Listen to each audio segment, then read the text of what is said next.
Hey friends, it's your girl Nai here. Welcome back to another video on my channel. So today we're talking all things the Oscars.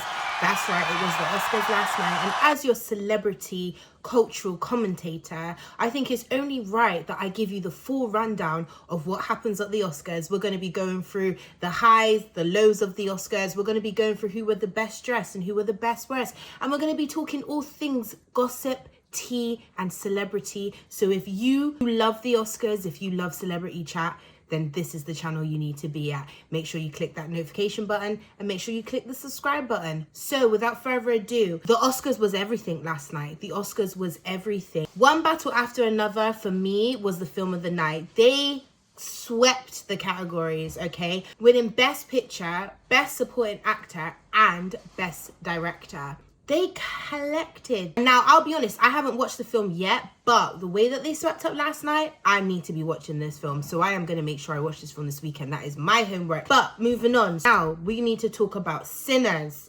Sinners. If you have not watched Sinners yet, it's by choice at this point because they have been winning. They won in the Golden Globes. They won at the BAFTAs. They have been, if you haven't heard of Sinners, like I said, it's by choice. It's by choice. And it's so funny because I feel like the discourse around Sinners is becoming a bit of like a race battle because obviously it's a black film and it's got a black cast and it's got a black director and it's doing a lot of black excellence success, which is what we like to see. But it's causing a lot of backlash and racial undertones are amongst this backlash. And the girls are fighting on the internet. We got to give the praise to Michael B. Jordan because he won Best Actor last night. Can I get a clack it? And you know what? This feels good. This feels good for black people everywhere, especially given what happened at the BAFTAs with John Davidson and Delroy Lindo and them being called the N-word. That was a lot. That was some serious embarrassment that they shouldn't have had to go through. It was a bad situation for everyone involved, but can you imagine how embarrassing that must have been for Michael B. Jordan and Delroy Lindo? So for him to pick himself up, have that grace, have that decorum and still be winning, and now he's made it all the way to the Oscars and won Best Actor. This is really God showing us what he can do. I'll be honest, guys, this is God. This is God bringing Michael Jordan through and through. And I have to be honest, I feel like I need to do a deeper dive into Michael B. Jordan's career because I don't know much about it and I want to know more. One thing I do know is that he's definitely been hustling. We've been seeing him. The way he came out and played Killmonger, and that wasn't even his breakout role. For me, Killmonger is his breakout character. But of course, people do know him from Creed as well. What would you say is Michael B. Jordan's breakout role? Let me know in the comments below. Among the other winners, we had Amy Madigan as Best Actress for the film Weapons.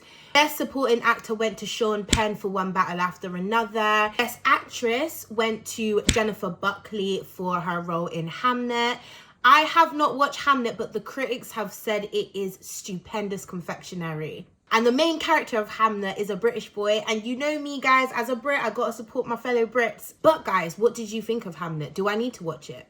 Let me know in the comments. Other winners included K-pop Demon Hunters, which won Best Animated Feature. Sentimental Value took a win with Best International Feature. Best Documentary went to Mr. Nobody Against Putin. Now, that is extremely interesting because when I saw the lineup for Best Documentary, I was like, we got some heavy hitters in there. For me, The Perfect Neighbor should have won because that has to be the best docuseries that I have seen in a long time. But I also don't think that Mr. Nobody Against Putin isn't worthy of it either. Best Original Screenplay went to Ryan Coogler for his work in Sinners. And I'm telling you something, 25 to 26 has been Ryan's year. Like, you would have thought Black Panther would have been enough, but he comes back bigger and better and finer than ever, by the way, because he's been sweeping it up. And it's been so nice seeing how happy he gets for like did you see his reaction to when Michael B. Jordan won Best Actor? This is the first Oscar win and nomination for Michael B. Jordan. That level of support, that level of brotherhood, I'm telling you, these people are changing the game for black people everywhere, especially black people in the entertainment industry. And even with Michael Jordan, just to bring it back to his Oscar speech, when he said he wouldn't be up there if it wasn't for the people before him, he named Sidney Poitier, Halle Berry, Denzel Washington. And it's so true because we already know the lack of representation of black people there is in the media. And these names, I'm telling you, to all you future black people out there, you younger generations, whoever, if you have a passion for creative, keep doing it. because all I see is black stars winning and I love it, yeah, yeah, to quote my girl Sims. One battle after another won best screenplay as well. Shout out to Paul Thomas Anderson. K-pop Demon Hunter won best original song as well as best animated feature. Winner score went to Sinners. Cinematography went to Sinners. Sinners is consistently making history, but they have made even more history because the cinematographer Autumn Dunroad Artpal has won an Oscar, and she is the first female woman, biological female, to win the Oscar for cinematography. Moment of silence for this queen, please. Making absolute history in International Women's Month. This is why I've got my t-shirt, guys. This is why I have my tea, okay? This is why I have my t-shirt. 50, 60 years ago, women barely won Oscars, and now we're making barriers. Women out there are making history to this day. I love to see it. Formula One won Best Sound. Visual effects went to Avatar, Fire and Water. I mean, are you surprised? It's Avatar. The CGI budget alone for Avatar, we're not even on that level, guys. So the Oscars this year introduced a new category, Best Casting, which also went to one battle after another. I told you, they swept the Oscars. Best Animated Short went to The Girl Who Cried Pearls. Very interesting short film. It was premiered at Cannes last year and hit records. People loved that film, and rightly so, because now it's won an Oscar. Winners everywhere. So congratulations to all the winners out there. I'm not mad at the Oscars this year. I'm not mad at the winners. I think that every person who won, I think, was right. Bar best documentary, I think the right winner was chosen. But can we talk about the scandalous moments of the Oscars now, because there were quite a few. Firstly, Timothee Chalamet, my guy Timothy, he didn't win. He didn't win, guys. I am shocked that Timothée didn't win anything. He wasn't even nominated, which I think is crazy because he has been acting his little butt off. I thought Marty Supreme would have got, I don't know, best motion picture, or would have got a nomination at least, but damn, Timothée. Don't worry though, you're gonna come back clean next year. One of my favorite moments from the Oscars was this scandalous link up with Anne Hathaway and Anna Wintour. Let's check it out. One could argue that one's wardrobe in real life is also key. Does it make one appear elegant and attractive on, say, the most important night in Hollywood, when, say, the most important people in fashion will be judging how one looks? Anna? Just curious, what do you think of my dress tonight? And the nominees are... Talk about awkward. I know, I don't know if that was scripted, obviously for promo for the new Devil Wears Prada movie. Millennials and 97 and 98, it's our time. It's our time. I'm so excited for that film. How excited are you guys for Devil Wears Prada Part 2, by the way? Let me know in the comments. I loved it. I loved it. Anna Wintour, she just, every role she plays, she just fell into acting, but she's not really acting because every role she plays, it's really her. Like, my girl just put her shades on, those iconic shades, and just went about her business. And can I say, Anna Wintour is not aging. She looks exactly the same as she has for the last 20 years. And we got to give it to Miss Wintour, the queen of fashion. The queen of fashion. She is that girl. She is the queen of Met Gala. Anyway, loved that moment. Now, another scandalous moment from the Oscars was the K-pop Demon Hunters speech getting cut off to the point where they had to do the speech backstage. Yes, that's right.